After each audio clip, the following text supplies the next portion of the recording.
Hi, welcome to another edition of the Alan Rosenberg Show. I was blessed, lucky timing. The mid to late 70's was just a great time to be around for rock and roll. There was the new, punk, and then the new wave, and it was just a whole host of great new music that came out at that time.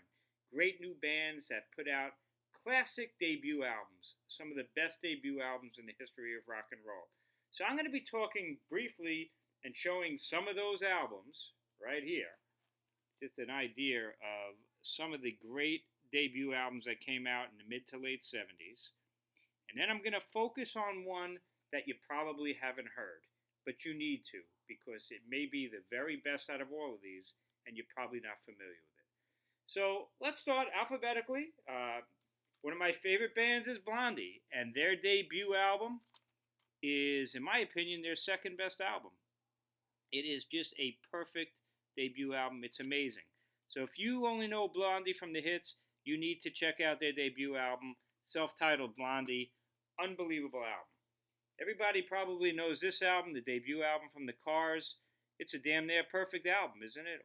I mean, you pretty much know every song on it. It's almost like a greatest hits album. Cheap Trick. Great debut album.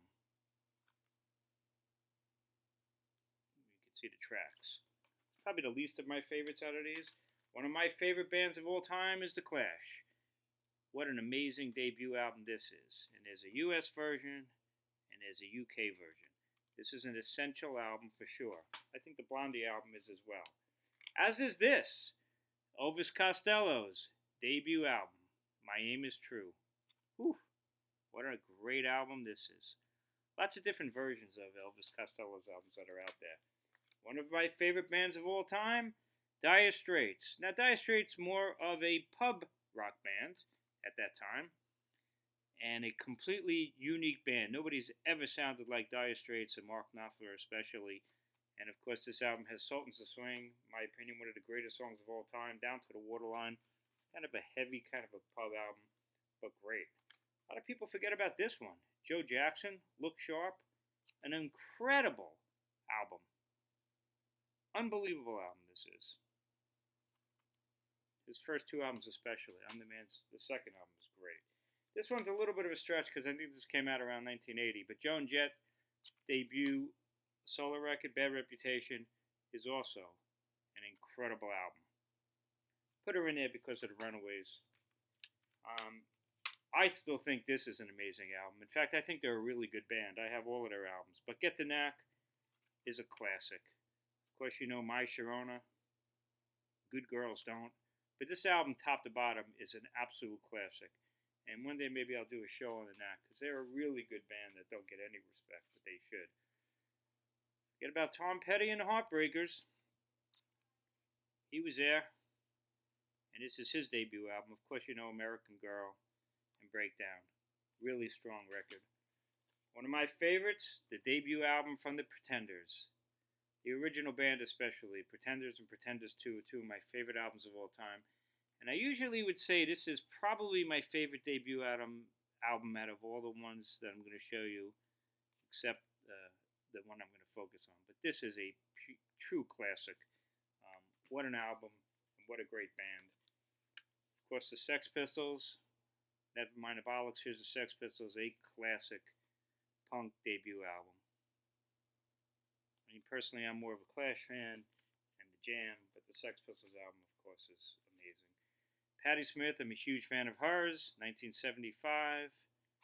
Her debut classic album, Horses. Another amazing classic album. Television, what a great album this is, Marquee Moon. I actually love their second album, Adventure, as well. So, if you don't know any of those albums I just showed, you need to. They're all certified classics. But the one that I want to focus on today is this one. The Tom Robinson Band, Power in the Darkness. This album is absolutely incredible. It's as good as any of those albums down there. In fact, to be completely honest with you, out of all the albums I just showed you, the one I still listen to the most I call it legs. It has the best legs. Is this one? It is unbelievable. I first heard it came out in 1978. British band, British artist Tom Robinson. Um, he's the most political out of all of these acts. The Clash is known as being a political band. With all due respect to the Clash, and I love the Clash more than any of these bands except for Dire Straits. Tom Robinson is so political. He just puts it all on the line, and it's just amazing. You need to hear this. It's damn near a perfect album. So, the original album has 10 songs on it. It's almost a perfect album. It starts off with "Up Against the Wall," "Up Against the Wall," like a blistering hard rock song. That's punk. It's just great. And then Great Cortina, which is just probably the weakest track on there. It's a basic rock and roll song. And after that, it's just great. Too Good to Be True is kind of like almost a light kind of almost like a jazz kind of a tune. Ain't Gonna Take It No More is Ain't Gonna Take It is another punk rocking kind of song. Long Hot Summer, gonna be a long hot summer. Sounds like a basic rock song.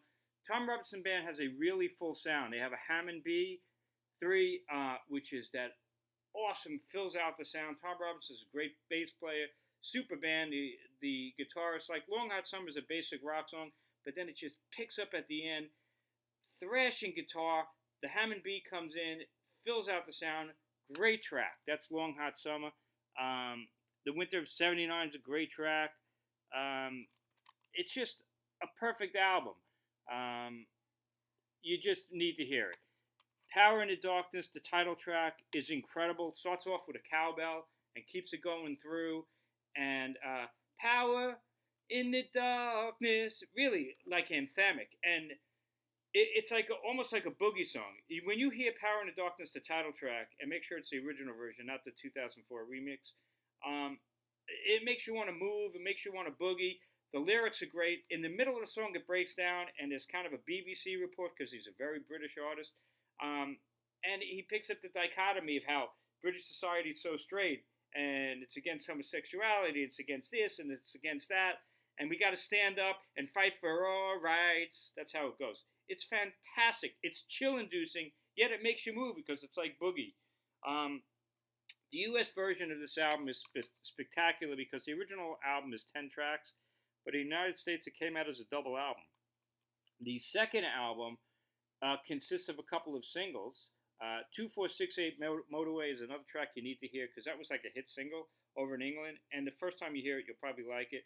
Kind of reminiscent of Train in Vain from The Clash and London Calling. Just like almost like a pop song, but still punk. Great track, 2468 Motorway. There's a 4-track live album that's part of that second vinyl, the second album, and there's a song called Martin, which is almost like a barroom boozy kind of sing along that you just want to say Martin, Martin. You like being in the bar drinking and just makes you sing along to it. It's just phenomenal. He does a version of I Shall Be Released, which is just okay. One of the weaker things, but it still works really good. And perhaps his most famous song is Glad to Be Gay. And I think that's why Tom Robinson is not a household name like the rest of these bands. Because Tom Robinson back in '77, '78 was openly homosexual. And he writes about the song Glad to Be Gay. He talks about it. Hard to believe now, but back then, homosexuality was a crime. Or it was a disease, like literally a disease. The doctor said you had a disease. And that's what the song is. And he sings about it in a really serious way, really political and really cutting. But then the chorus is, sing if you're glad to be gay, sing if you're happy that way. Hey, it's phenomenal. It's chill-inducing. I'm not gay. Doesn't matter. It's an amazing song and just incredibly powerful. You need to hear it. So, Power in the Darkness, the Tom Robinson Band, one of the all-time great debut albums. It's as good as any of those albums I showed you. It's got great legs. I've been listening to it since it came out. First time I heard it was in 1981 in college, and I've never stopped listening to this album. What would it remind me of? London Calling. One of the all-time great albums of all time, London Calling. I love that album. It's a double album, and it's got a mixture of styles, and so does this. Um, it's very much like the Kinks. If you like the Kinks, Tom Robinson's vocals is very much like Ray Davies. And if you didn't know better, some of these songs you would think were Kink songs. Um, he does a song, and it's live on here. Don't take no for an answer. He was in a band called Cafe Society, which was picked up by Ray Davies' Conch Records, and they had a big falling out. And he does a song on here about Ray Davies. And in fact, Ray Davies did a song about Tom Robinson called Prince of the Punks, which is on the One for the Road double live record, which was Ray Davies' answer to Tom Robinson. Kind of interesting. But if you like the Kinks, you will love this. In fact, like the acoustic song Martin kind of reminds me of like a song like Dedicated Follower of Fashion or Well Respected Man, where if you're live and you see the Kinks or Ray Davies solo and he does that, you sing along. It's kind of like that with this. You will not be bored. So I think I'm done talking right now. Shut me off and listen to first. Put on Power in the Darkness, the title track, not the 2004 remix, the original version. You'll love it. Check out, if you want to do the punk stuff, Don't Take No for an Answer. Up Against the Wall. Too Good to Be True is kind of like a lighter, jazzy kind of tune, but it works really, really great. Ain't Gonna Take It, another blistering song. Long Hot Summer with the Hammond B3 and guitar solo at the end that'll melt your face. You got to hear that one. Winter of 79's great. In fact, they're all great. And then, last but not least, grab yourself a beer or two and check out Glad to Be Gay. I'm not gay. You don't have to be gay. It's unbelievable. It's chill-inducing. I would imagine it should have been some kind of an anthem for homosexuals, and it's that great. And also 2468 Motorway, which is a really popish kind of a track that I'm sure you'll love as well. So there's my pick. Tom Robinson Band, Power in the Darkest, My Take a Hit choice for today. Thanks for tuning in. Have a great day. And please hit subscribe if you're enjoying my channel so you get notified of new videos. And I've been doing this for a relatively short time. I have like no subscribers, so please hit subscribe if you like it and tell your friends. And thanks for tuning in. Have a great one.